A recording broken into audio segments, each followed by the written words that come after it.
Hey guys, আসসালামু আলাইকুম। কেমন আছেন সবাই? আশা করি সবাই ভালো আছেন। আজকে চলে আসলাম বাড়ির পাশে ঘুরতে। কোথায় আসছি সেটা দেখাবো, সম্পূর্ণ ভিডিওতে দেখতে থাকুন। তো বাড়ি থেকে বের হয়ে দেখি রাস্তায় কোনো গাড়ি নেই, এদিক ওদিক তাকিয়ে কোনো গাড়ি পেলাম না। অবশেষে আমি হাঁটা ধরলাম, আর তাকিয়ে দেখি সামনে বিশাল বড় একটা ট্রাক আসতেছে, অর্থাৎ ভূতের গাড়ি। দেখেন আমাদের কালো শাড়ি সব পুরাই সাদা করে দিয়ে গেল। তো বাবা, সামনে আর একটা ট্রাক। আমি পারি না আর পারি না। তো না পারতে পারতে চলে আসলাম সেই কাঙ্ক্ষিত জায়গাতে। এটা ছিল দুপুরবেলা, এজন্য আশেপাশে কোনো লোকজন ছিল না। আর ওয়েদারটা দেখুন, জাস্ট ওয়াও। চারিদিকে সুন্দর পরিবেশ, খুব ভালো লাগছে। দুপুরবেলা থাকার কারণে এখনও দোকানপাট তেমন আসেনি। তো আমরা ওয়েট করতেছিলাম এখানে। তার ভিতর কাকা চলে আসছে এবং আমরা বসে পড়লাম। সুন্দর চেয়ারের ব্যবস্থা আছে এখানে।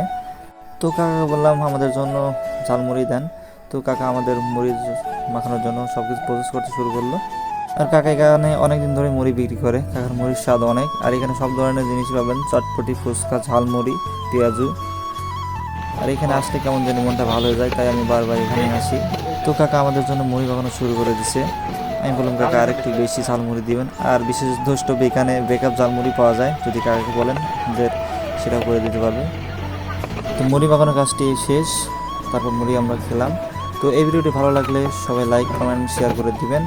আশা করি নেক্সট ভিডিও কেমন কোন বিষয়ের উপর চান আমাদের কমেন্ট বক্সে বলে যাবেন। ধন্যবাদ।